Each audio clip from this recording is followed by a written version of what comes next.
This is the budget HP OMEN and it's good.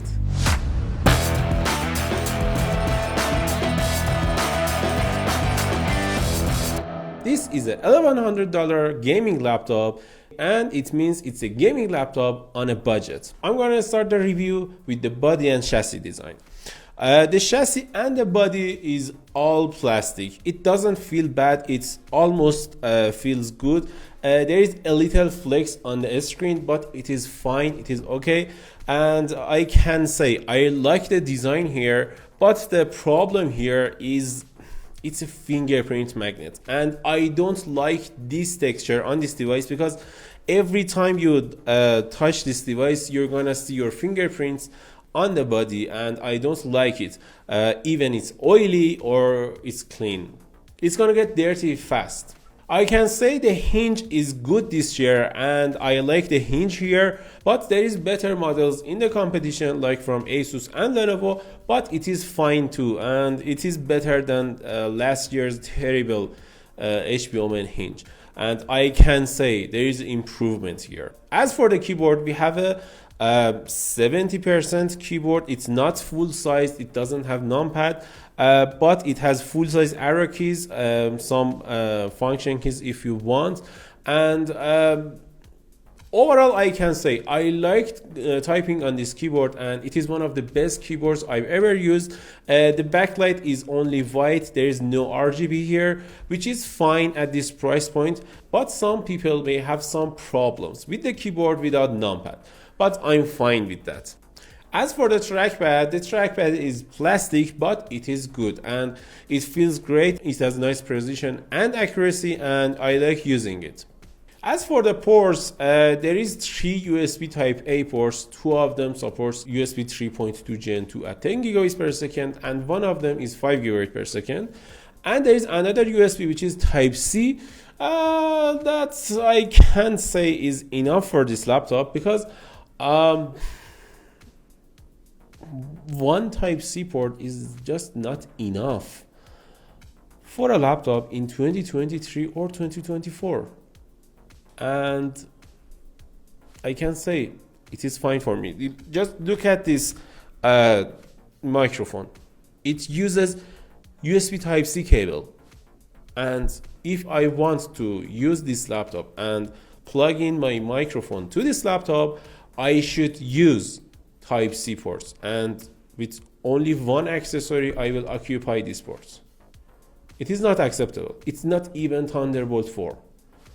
And I think the best composition for ports is 3 USB ports, 3 USB type A ports and 2 USB type C ports. But this composition here is just absolute trash. You can't use it. At least we need 2 USB type C ports, and it is not good. As for other ports, we have one HDMI 2.1, RJ45, and one charging port that can charge this laptop up to 230 watts, which is good. And I can say I like the charger design, but it is a little too big, but it is light at least, almost light. As for the weight, I can say this laptop is at good condition. It weighs around 2.6, 2.7 kilograms with the charger, and it is almost easy to carry around like other laptops at this section, and it's a good laptop overall. For this section, I can give this laptop an 8 out of 10. I took 2 scores for the Type-C port because it is just not usable for me. I won't consider even buying a laptop with only one USB Type-C ports because I know I will get in trouble. As for the display, I can say this screen is a good screen, almost good. It has 300 nits of brightness, 100% sRGB, 75% Adobe RGB, 1080p at 165 Hz refresh rate, which is good, but consider its size. The 16.1 inch display is good for this laptop, but the aspect ratio is 16:9 and we expected to see 16:10. Because of the 16:9 aspect ratio, the bezels are huge and it makes laptop just Looks like an old-fashioned and ugly laptop, and I don't like it. As for the screen is good, and I can say I will give it 7 out of 10. But I don't like the aspect ratio, and it is not pretty. It is ugly. I don't like it. Okay, let's talk about performance. This laptop right here has Intel 13620H10 core CPU with NVIDIA RTX 4050. This combination is a good combination for the gaming laptop, for a budget gaming laptop. And the GPU is working around 120 watts, which is a good amount of TGP for 4050. And I can say the 4050 in this laptop performed well enough in our tests. As for the benchmarks, we tested Cinebench R23 in this machine, and in Cinebench R23 we got more than 14,000 scores, which is good, and it means this laptop can handle this CPU easily without any problem. And the CPU temperature was around 90 to 100 degrees, and the CPU wattage was around 110 to 120 watts, which is good. And I should say the upgradability on this machine was good, but accessing the motherboard to upgrade the RAM or SSD was just terrible. And I should say we couldn't find the second SSD M2 slot to upgrade the SSD, and I don't know. If you find it, tell us in the comments below, but we didn't find it. Why I'm talking like that? Because HP said in their site that there is 2 SSD slots on the motherboard, but we could find only one. And I don't know why this is happening, but it is what it is.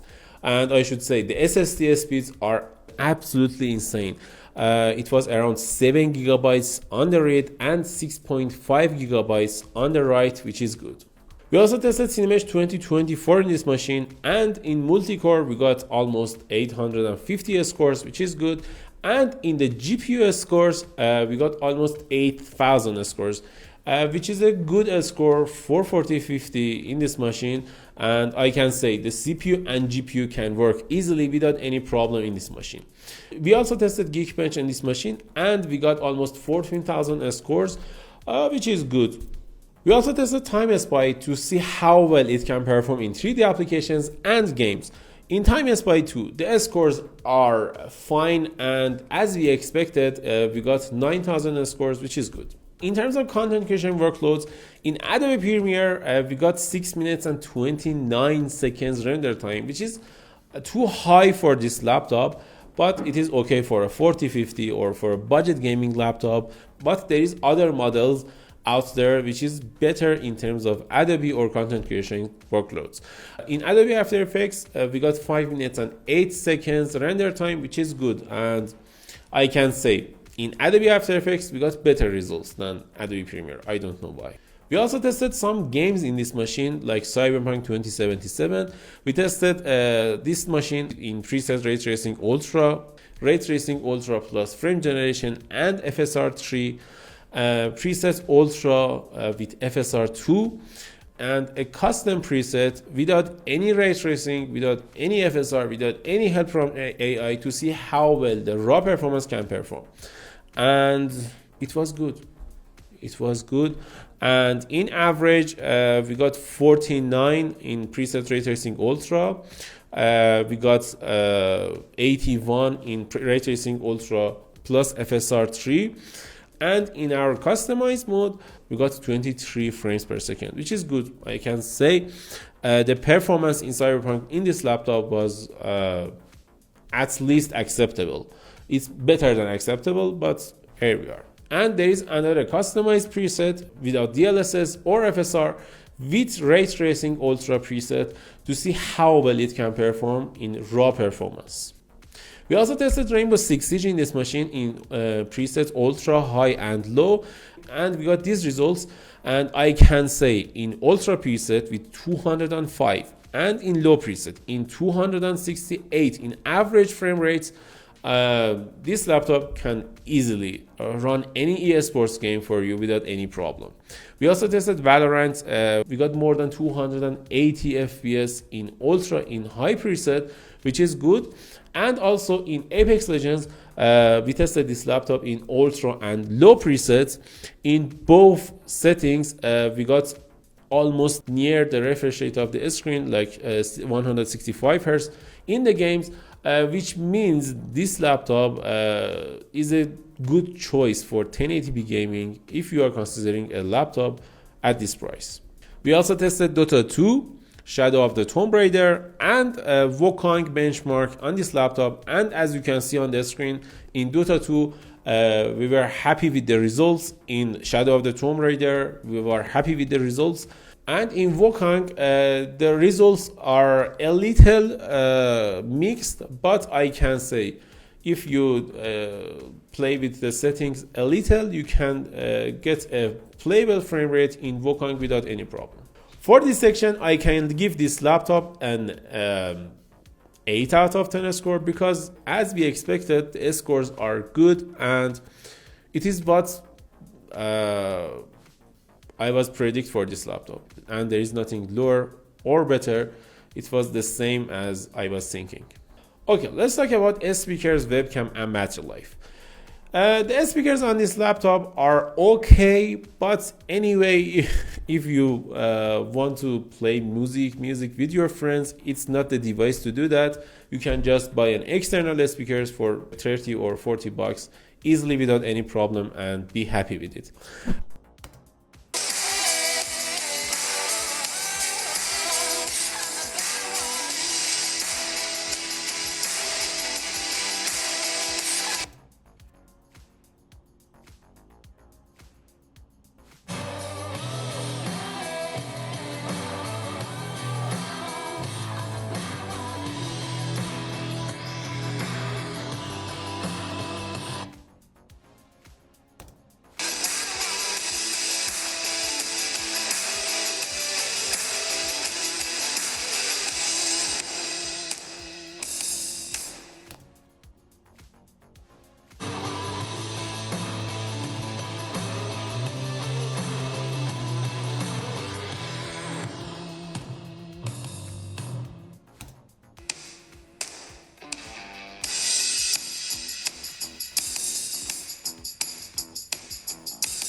So this is the webcam quality of HP OMEN 16. What do you think about it? It is a 1080p webcam and I like it. It has a good quality.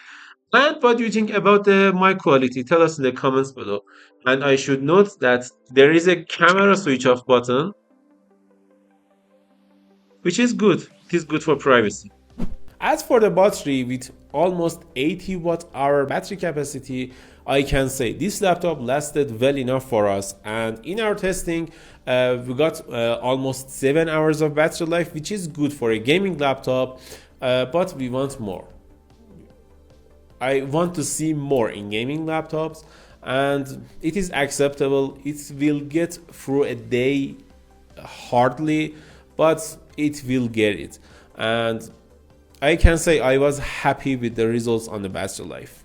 In conclusion, I can say if you want to buy a laptop at under $1,200, it is one of the best options you can buy. But if you can spend more money, there is better HPs out there. There is better models from Asus, Lenovo, or even some other brands, and there is nothing wrong with this laptop. It will get an 8 out of 10 score in our testing. But there is some problems with this laptop, like lack of USB Type-Cs, and the screen is 16:9 and something like that, which will affect your experience with the laptop.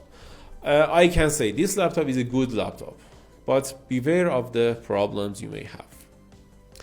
Thanks for watching. What do you think about the HP OMEN 16? Tell us in the comments below, and if you like this video, don't forget to like and subscribe.